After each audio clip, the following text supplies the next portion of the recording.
What if you stopped eating for 3 days? We've been programmed to nourish our body to heal, right? Before you buy into that, let me just turn your universe upside down for a minute and just hear me out. There's one single problem behind all chronic disease, including cancer, and that is insulin resistance. You don't get insulin resistance by not eating. You get insulin resistance by eating too frequently. Too much insulin that leads to insulin resistance blocks the cells from getting any fuel. When we overnourish our body by eating too frequently, we create this insulin resistant situation. Every single person that has a slow metabolism, they went on many diets. And the diets that destroy the metabolism the most, where you're going to be eating 5 to 6 small meals a day. And so you're going to snack before a meal so you don't overeat, because this crazy idea that too many calories equal weight gain. Actually, it's more of the frequency of meals that creates insulin resistance, that creates chronic disease,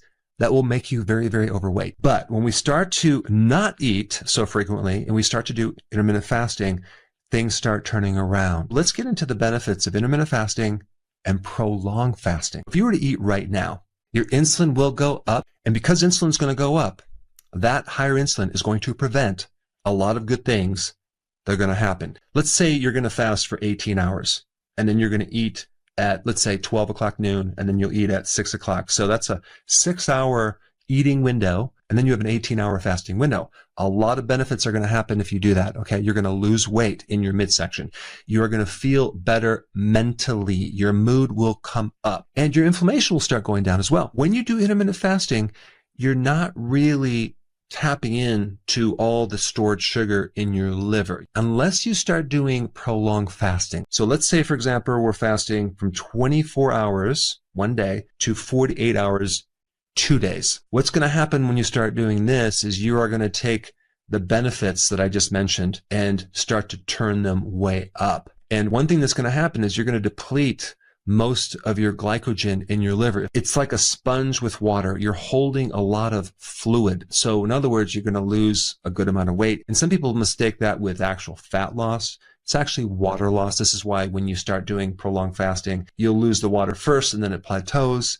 That doesn't mean it's not working. It just means that you dumped a lot of water with that stored sugar. When you start doing prolonged fasting, 1 to 2 days, you are going to be burning mostly ketones. 87% of your fuel is ketones. You're not feeding your microbes, but they're thriving. Your hormones, especially human growth hormone, will start to go straight up and vertical. In men, you can increase that growth hormone when you do fasting by 2,000%. So you're not going to be losing muscle, but it actually will help the growth of muscle, but it will also help the burning of fat. It's one of the most powerful fat-burning hormones. You're going to notice the benefits on your brain because you have a higher level of ketones feeding the neurons. Autophagy is going to kick in. Autophagy is where you're taking the junk and you're turning it into new cells. So think of the self-cleaning oven. And it's a magical process where you have to get certain resources and fuel from somewhere. And so your body will definitely tap into your fat, but it will also tap into stuff that's not really needed in the body. And it starts to convert that into very valuable resources that your body needs. You see, you cannot go into autophagy when you nourish your body, when you're eating. Even when you take supplements, you're not going to significantly increase autophagy. It's only when you don't eat. Prolonged fasting allows you to prune your brain and it allows you to build new brain cells. You only do that to a certain degree, but with intermittent fasting, but a lot more when you do prolonged fasting. Insulin powerfully shuts down autophagy. Insulin shuts down fat burning. It shuts down the regrowing of the brain cells. And with that, what happens when you fast longer? Let's say we're going to go to 72 hours. Autophagy starts cleaning up intracellular pathogens. I'm talking about viruses. I'm talking about Epstein-Barr virus, even the herpes virus. Do you realize that there's no drug or even no supplement that can actually get rid of these latent viruses? The only way to get rid of them is through prolonged fasting. But not only that, when you start to go up into 3 days of fasting, you start to stimulate your immune system, the thing that actually protects you against cancer, autoimmune diseases. I mean, we're just told all these ideas that we have to nourish the body to get healthy. No, we actually don't. There's no doubt we need to nourish our body when we eat, but prolonged fasting transforms your health in so many different ways. You can do stem cell therapy.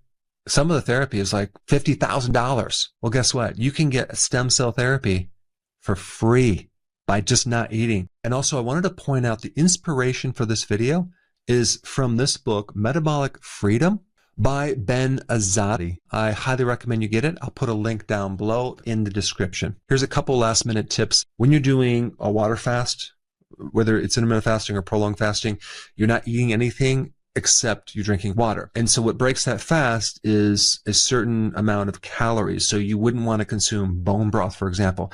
But you could do coffee, you could do tea. Why? Because it doesn't have any calories. It's when you add in certain things that you have a problem. Very important thing to note when you do intermittent fasting and prolonged fasting is to have enough sea salt. If you don't have enough sodium, you will feel tired. So when you're doing intermittent fasting, make sure you add a little more sea salt, and probably like a teaspoon per day spread out, and you can mix it with water. And I also recommend you do other electrolytes like potassium and magnesium, because if you're deficient going into a prolonged fast, those deficiencies are exaggerated. I want to say one last important thing. You can really mess yourself up when you do refeeding after a 3-day fast. Don't make the mistake that I made where I just started loading my body up with all this food. I got very sick. Maybe started with some bone broth, wait a little bit, have a little bit of steamed vegetable, wait a little bit, have an egg, and then you let that settle for several hours, and then have a slightly bigger meal. Maybe the following day,